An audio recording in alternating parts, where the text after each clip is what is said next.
Bonjour à tous. Pour la plupart des chrétiens d'aujourd'hui, la seconde résurrection n'est pas une bonne nouvelle. On leur a inculqué que la seule raison pour laquelle Dieu ressuscite ceux qui ont fait le mal, c'est pour leur signifier un aller simple en enfer. Franchement, c'est l'une des interprétations bibliques les plus absurdes, car elle dépeint Dieu comme cruel et inhumain. D'après vous, qui souhaite promouvoir un tel enseignement dépeignant notre Père aimant comme une sorte de monstre? Non, Satan et ses suppôts religieux ne nous duperont plus jamais. Et plus besoin d'une quelconque organisation pour comprendre la Bible. Ce que nous avons, c'est l'Esprit de Dieu pour nous guider, comme Jean 16,13 le promet. Lorsque j'ai cessé d'accepter aveuglément les interprétations humaines, que j'ai prié pour être guidé par l'Esprit Saint et que j'ai commencé à examiner les Écritures par moi-même, tout s'est mis en place. Je sais que beaucoup d'entre vous éprouvent la même joie à mesure que leur compréhension de la parole de Dieu grandit. Nous allons donc raisonner ensemble sur la seconde résurrection, car il est vital de comprendre le sort qu'attendent ceux qui en sont l'objet. Parce qu'elle fait aussi partie de notre espérance, comme pour l'apôtre Paul. Et j'ai en Dieu l'espérance qu'eux-mêmes aussi partagent, qu'il y aura une résurrection des justes et des injustes. Acte 24, 15. L'espérance de Paul pour lui-même et le reste des saints du premier siècle était celle de la résurrection des justes à la vie, la première résurrection. Mais, ce qu'il espérait aussi, c'était une résurrection des injustes. La question est maintenant de savoir dans quel but. Paul savait qu'à l'appel de Jésus, tous ceux qui étaient morts dans leur tombe seraient ressuscités. Ne vous en étonnez pas, car l'heure vient où tous ceux qui sont dans les tombeaux entendront sa voix et en sortiront. Ceux qui auront fait le bien ressusciteront pour la vie, mais ceux qui auront fait le mal ressusciteront pour le jugement. Jean 5, 28, 29. Mais soyons prudents, car toutes les traductions de la Bible ne retranscrivent pas fidèlement le texte original. Beaucoup critiquent la traduction du Monde Nouveau parce que le rendu de certains passages résulte d'un parti pris doctrinal. Cette préoccupation est légitime, et nous pouvons en dire la même chose des traducteurs de beaucoup d'autres versions. Considérons comment certaines Bibles rendent les paroles de Jésus. Ceux qui ont fait le mal se relèveront pour la condamnation. Bible des peuples. Ceux qui ont fait le mal ressusciteront pour la damnation. Bible pastorale de Maretsu. Et ceux qui auront mal fait en résurrection de condamnation. Traduction David Martin.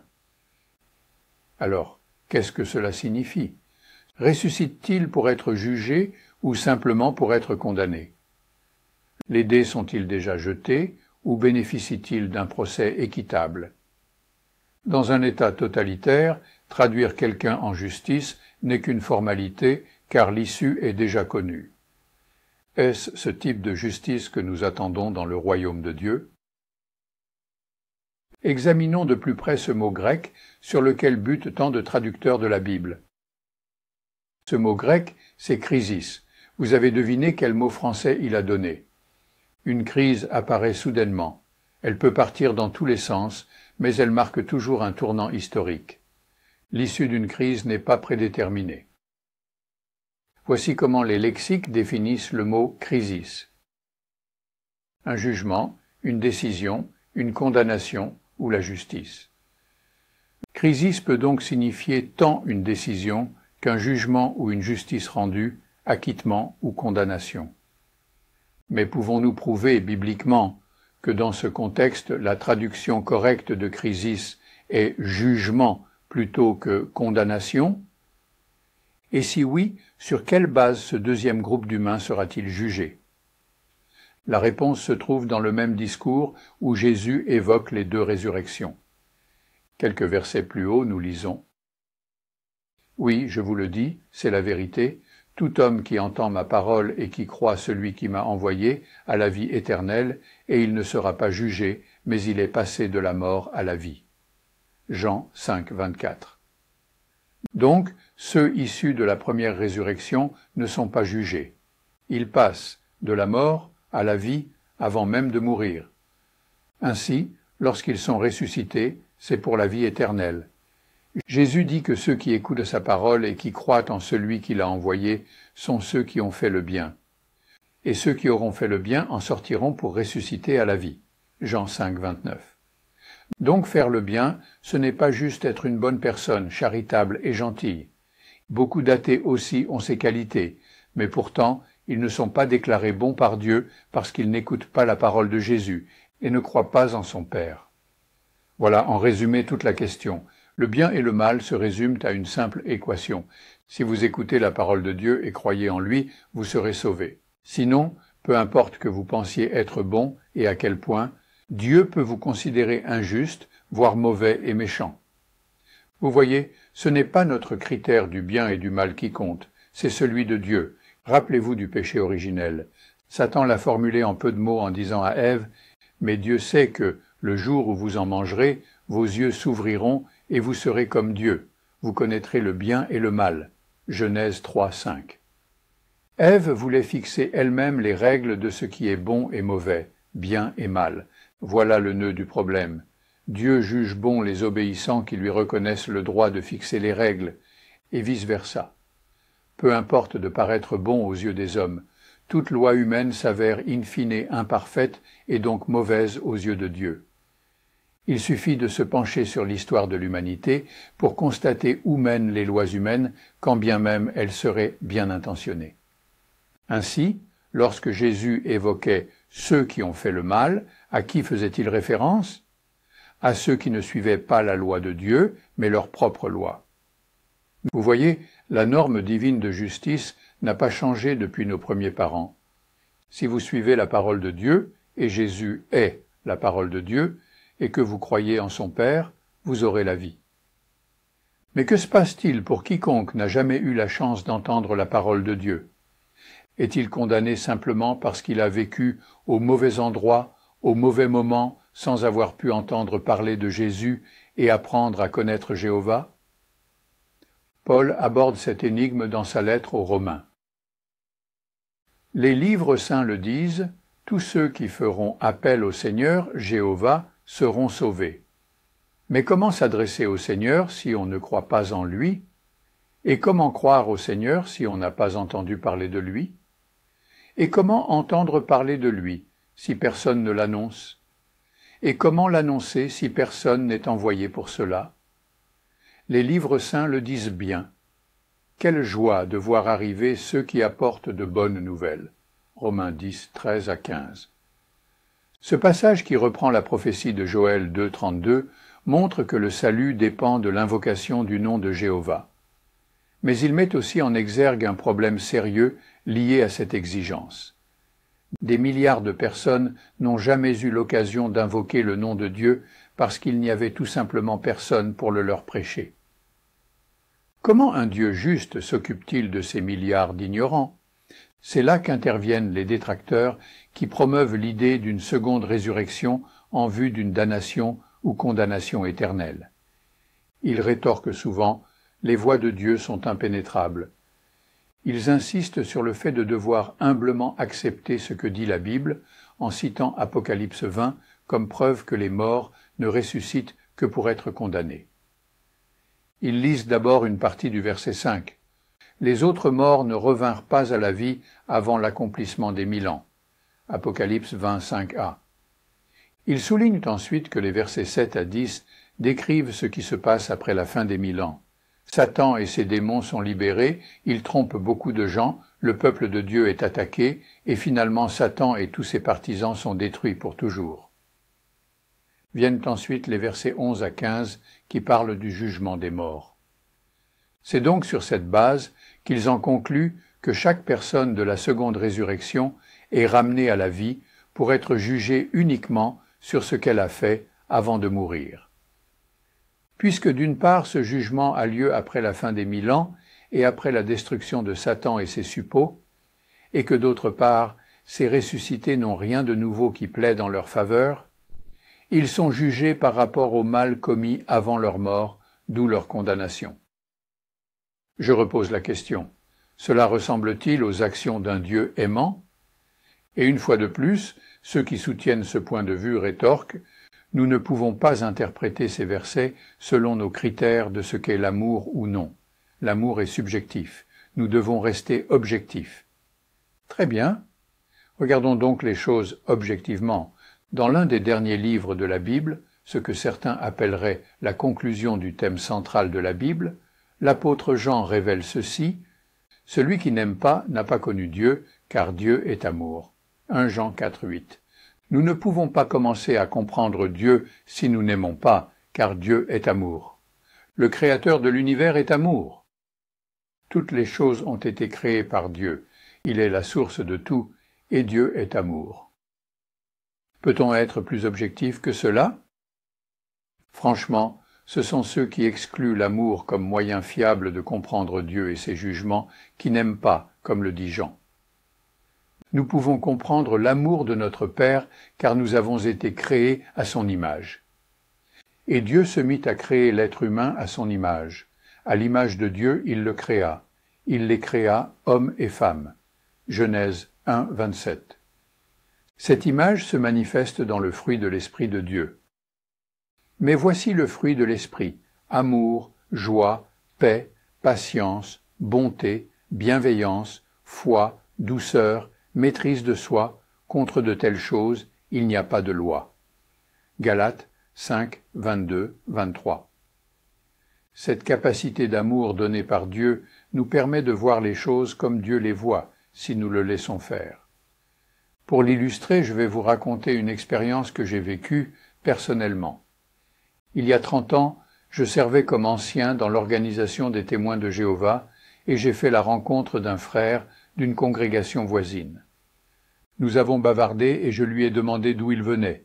Il s'est avéré qu'il était iranien, né et élevé en tant que musulman sous le régime islamique rigide de ce pays, régi par la charia. Il s'est converti au christianisme après avoir quitté l'Iran. S'il l'avait fait alors qu'il était encore en Iran, il aurait tout perdu. La charia aurait exigé qu'il soit emprisonné et sûrement exécuté.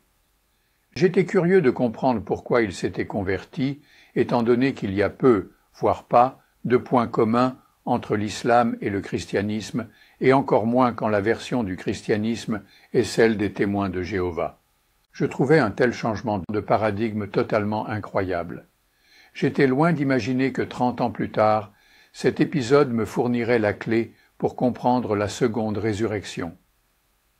Ce frère, dont je ne me souviens pas du nom, appelons-le Phil, m'a révélé avoir toujours été troublé par la croyance islamique en un lieu de tourments éternels pour les méchants. La chrétienté l'appelle l'enfer et l'islam le nomme Jahannam. Pardonnez ma prononciation. N'est-il pas intéressant de constater que l'islam et la chrétienté ont été contaminés par des enseignements païens sur la torture dans l'au-delà? Quoi qu'il en soit, le raisonnement de Phil était le suivant. Dieu m'a créé sans que je le demande. Alors, si je ne veux pas de la vie que Dieu m'offre, pourquoi ne puis-je pas revenir à ce que j'étais avant d'être créé? Pourquoi ma seule option serait-elle les tourments de l'enfer? Le raisonnement de Phil peut être illustré de la façon suivante. Je vous offre une superbe maison dans un lieu idyllique. Je vous fournis à volonté toute la nourriture souhaitée et en plus, je vous offre aussi toutes sortes d'activités enrichissantes pendant votre séjour. Mais à la seule condition de respecter les règles. Vous avez donc maintenant deux choix. Soit vous acceptez ce que je vous propose, soit je vous torturerai encore et encore pour toujours. C'est comme si Dieu utilisait cette illustre phrase de ce film. Je vais lui faire une offre qu'il ne pourra pas refuser. Mais à un niveau d'absurdité inégalé. Vous avez vu comment ce frère a pu renverser des siècles de dogmes ecclésiastiques sans même avoir à ouvrir une Bible? Son argument était valide et convaincant parce que les principes d'impartialité, de justice et d'amour du prochain sont ancrés en nous. Tout ça parce que nous sommes faits à l'image de Dieu. En appeler au bon sens ne veut pas dire qu'il n'existe aucune preuve biblique soutenant que la seconde résurrection débouche aussi sur un jugement et pas qu'une condamnation. Il existe en effet de telles preuves.